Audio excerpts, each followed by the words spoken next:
صحيت من النوم الصبح، لقيتني نايمة على ايد راجل غريب. اول مرة اشوفه، طويل وعريض ولونه قمحي. لقيتني ببعد عنه بسرعة. كنت مصدومة لما شفته. بصيت له وانا مستغربة، هو مين الراجل ده؟ لقيته صحي فجأة، ولقاني بصله متعجبة قوي منه، وقال لي: صباح الخير يا حبيبتي، عاملة ايه النهاردة؟ بس انا بصيت له وكنت ساكتة من الصدمة. لقيته بيقول لي: في ايه يا حبيبتي، مالك انتي بتبصيلي كده ليه؟ قلت له: انت مين؟ قال لي تاني: هو انتي كل ما تنامي وتصحي تسأليني نفس السؤال ده؟ وبعدين بقى، انا كل اللي بقيت بقوله: انت مين؟ انت مين وعايز مني ايه؟ قال لي: انا حازم. حازم يا حبيبتي، في ايه؟ قلت له: لا، انت مش حازم. انت مين وعايز مني ايه؟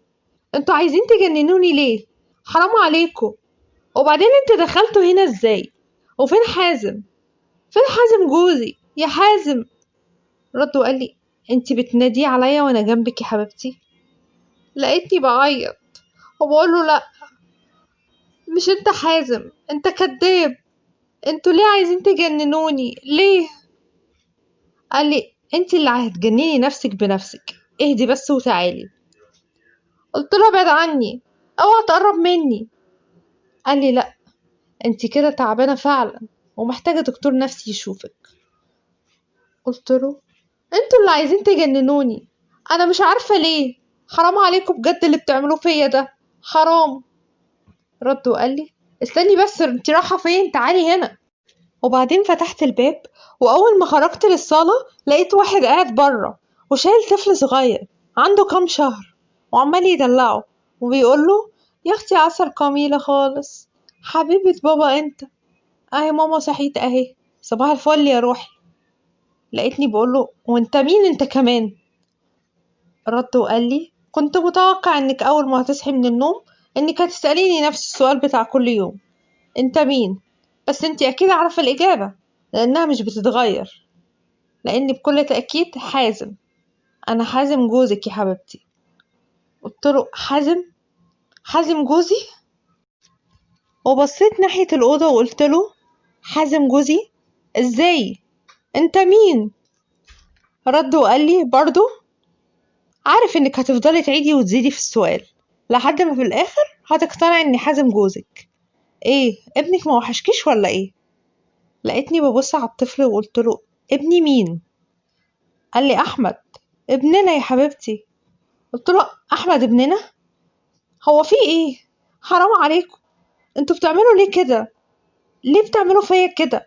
حرام بجد، ده كتير والله اللي بتعملوه فيا ده كتير. رد وقال لي: اهدي طيب بس ارجوكي، خدي ابنك بس عشان جعان وعايز يرضع. اداني الطفل وبعد عني، بس انا معرفتش اعمل ايه. بصيت للطفل وهو عمال يعيط وانا مش عارفه اسكته، ولا حتى حاساه ابني ازاي؟ المفروض ان انا وحازم لسه متجوزين ما كملناش شهرين. اتعرفت عليه في شركة بابا، كان شغال فيها. بعد ما بابا توفى، انا اللي روحت الشركة ومسكتها. انا والدتي متوفية، وكنت عايشة مع بابا بس لاني ماليش اخوات. انا ما شفتش ماما خالص، وبابا هو اللي رباني. كنت شغالة مع بابا في الشركة، كنت بديرها مع بابا. وكان حازم دايما بيحاول يقرب مني، بس بابا ما كانش موافق عليه خالص. كان دايما بيقولي: يا بنتي، انا مش مطمن خالص لحازم ده، مش عارف ليه مش مريحني خالص، حاسس ان في حاجة غلط، بس مش قادر افهم ايه هي. رديت وقلت له: يا بابا يا حبيبي، انا بقولك وباخد رأيك، انا لسه مش حاسة ناحيته بأي حاجة خالص، بس بقولك يعني انه بيحاول يقرب مني. انا بحب بس اعرفك اول باول كل حاجة بتحصل. رد وقال لي: برضه حاولي تبعدي عنه يا حبيبتي. قلت له بضحك: مش يمكن انت غيران عليا ومش عايز حد ياخدني منك؟ ضحك بابا ضحكة عمري ما نسيتها. وعدت الأيام، كل مرة حازم بيقرب مني أكتر من الأول، بس أنا كل مرة ما كنتش بتكلم معاه غير في الشغل وبس. وبعدين بابا توفى، بقيت لوحدي، ماليش حد خالص. بقيت عايشة بين شغلي في الشركة والبيت، ولا ليا كلام مع حد، ولا حد يعرف عني حاجة. في اللحظة دي حازم ابتدى يقرب مني جدا. بقى بيهتم بكل تفاصيل حياتي، يطلب لي أكل وأنا في الشركة وناسي آكل، يمشي بعربيته ورا العربية بتاعتي عشان ياخد باله مني. حسيت وقتها إنه فعلا شكله بيحبني وبيخاف عليا، وإن شكل بابا كان غلطان، وإنه كان بيخاف عليا زيادة عن اللزوم. وفعلا ابتديت أقرب منه، بس هو قال لي: احنا عارفين بعض يا حبيبتي، ملهاش لازمة نعمل خطوبة ونطولها، يعني خليها شهر بس نظبط حالنا ونتجوز على طول. رديت عليه وقلت له: بس ليه نستعجل؟ في حاجات كتير عايزين نظبطها. رد وقال لي: نظبط ايه؟ الفيلا بتاعتك وهتقفليها، انا مرضاش اننا نعيش عندك، احنا هناخد شقة على قدنا كده صغيرة، هي مش مقامك، بس انا مش هسمح ابدا انك تصرفي عليا. قلت له: انت بتقول ايه؟ فلوسي هي فلوسك، خلاص انا هبقى مراتك. رد وقال لي: لو سمحت، الكلام انتهى في الموضوع ده، ومش عايز يتفتح الموضوع ده تاني خالص. ساعتها فرحت جدا برد فعله ده، قلت عادي، مش هيفرق معايا خالص نعيش فين، المهم مع بعض. لا، وكمان مع إنسان محترم بيحبني، مش طمعان فيا وخلاص. وفعلا اتجوزنا، وعدى شهرين، أنا كنت بعمله كل حاجة ممكن تبسطه، بس هو كان عكس كده، على طول حاساه مش مبسوط، ومعاملته اتغيرت معايا تماما. مش ده اللي كان بيتمنالي الرضا عشان بس أرضى أقف معاه في الشركة. حازم كمان في مرة لقيته جاي بيقولي: هتبقى دمها تقيل قوي بصراحة أبقى جوز مديرة الشركة وأبقى شغال عندها. رديت وقلت له: طيب ما هي دي حاجة غريبة يعني؟ طيب ما احنا متجوزين وأنا صاحبة الشركة وأنت معايا يعني. قال لي: طيب بصي، ريحي بس في البيت شهرين 3 وأنا لا درهم، وأنتي هترجعي تلاقيها أحسن من الأول، حتى علشان ما تنشغليش عني. قلت له: خلاص مفيش مشكلة، أنا كده كده عايزة أرتاح شوية في البيت، بس بشرط تيجي تقولي اللي بيحصل أول بأول. قال لي: خلاص وأنا موافق، اتفقنا يا حبيبتي. بس أنا لقيته اتغير معايا، بيرجع البيت متأخر جدا، واجي أكلمه وأقول له: كنت فين؟ يرد ويقول لي: كنت في الشغل عادي. أقول له: طيب قول عملت إيه النهاردة؟ وإيه الأخبار كده هناك؟ يقول لي: يوه، أنا راجع تعبان، مش قادر، مش عايزة أتكلم دلوقتي. كان بيخليني نايمة وألاقيه يطلع يتكلم مع حد، بس أنا كنت بقول يمكن حاجات مهمة في الشغل، لأنه هو المسؤول قدامي. لقيتني فقت تاني على صوت الطفل وهو بيعيط، وأنا مش عارفة أسكته. لقيت الراجل جه خده مني وبيحاول يسكته، لحد ما سكت الطفل خالص، وأنا واقفة وبص عليهم ومذهولة. لقيت باب الحمام اتفتح، ببص عليه، لقيت راجل طويل وعنده عضلات، راجل ضخم، كان حاطط الفوطة على وشه وبينشف شعره. وفجأة بص عليا، وانا فضلت واقفة بص عليه مستغربة. لقيته بيقولي: ايه، صباح الخير يا حبيبتي، يا رب تكوني احسن شوية النهاردة. بصيت له وانا بضحك في ذهول: انت حازم انت كمان صح؟ لقيت الراجل فرح جدا وقال لي: يا سلام، ايه الجمال ده، انا كنت متوقع هتعملي مشكلة زي كل يوم، وفين وفين بقى على ما تفتكريني. لا بجد انا فرحان قوي، انتي حاسة نفسك احسن شوية النهاردة؟ لقيتني ببص ناحية أوضة النوم، لقيت الراجل القمحي واقف، والناحية التانية راجل شايل طفل صغير، وناحية الحمام الراجل اللي عنده عضلات واقف، وكلهم بيضحكوا في وشي. وفجأة لقيت باب الشقة بيتفتح، وحازم جاي من بره ومعاه شنط وحاجات، كأنه كان بيجيب طلبات من السوبر ماركت. بصلي بطرف عينه، لقاني واقفة في نص الشقة مذهولة، ضحكلي وقالي: حبيبتي انت صحيتي؟ صباح السعادة والهنا يا قلب حازم من جوه. بصيت حواليا على الناس اللي كانت واقفة، ما لقيتش اي حد واقف، اختفوا خالص. بس انا ما قدرتش استحمل الموقف ده، ولقيتني وقعت على الارض، وما حسيتش باي حاجة حواليا خالص. فقت لقيت نفسي عند الدكتور وحازم معايا، والدكتور قال لي: انت عندك انهيار عصبي، ولازم تقعدي في المستشفى كام يوم لحد ما اعصابك تستريح. انا في اللحظة دي حسيت ان في حاجة غلط، وهو مش معقول كل ده هيكون بيتهيألي. اتصلت بموظف عندي في الشركة، أنا بثق فيه جدا، وقلت له إنه لازم يراقب حازم جوه الشركة وبره الشركة، ويركب كاميرات في الشركة، وإنه يجيلي المستشفى في الوقت اللي حازم فيه عنده شغل كتير ومش هينفع يسيبه ويروح البيت، يركب لي كاميرات هناك في البيت وبره الشغل، يصور لي كل تحركاته، بيقابل مين وفين. وفعلا بقى بيبعتلي كل حاجة أول بأول.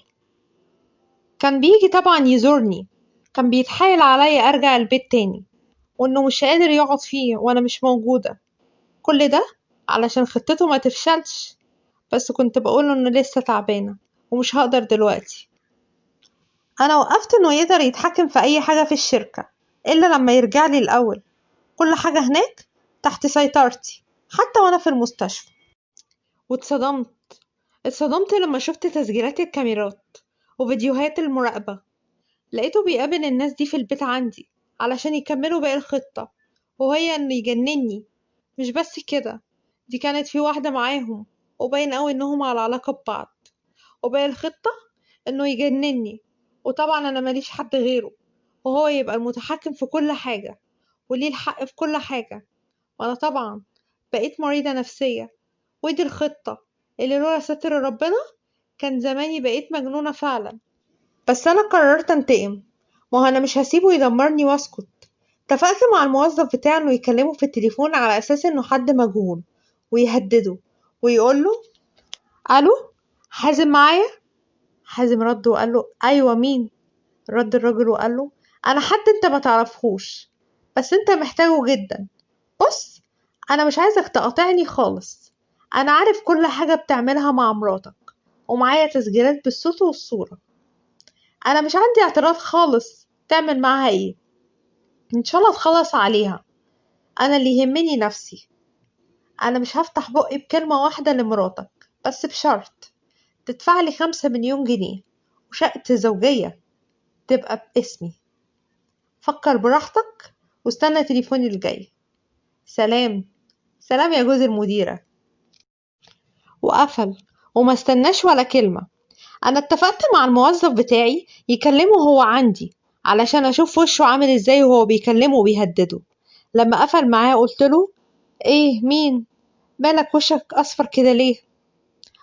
قال لي: لا لا أبدا، دي مشكلة في الشغل، ما تشغليش بالك انتي.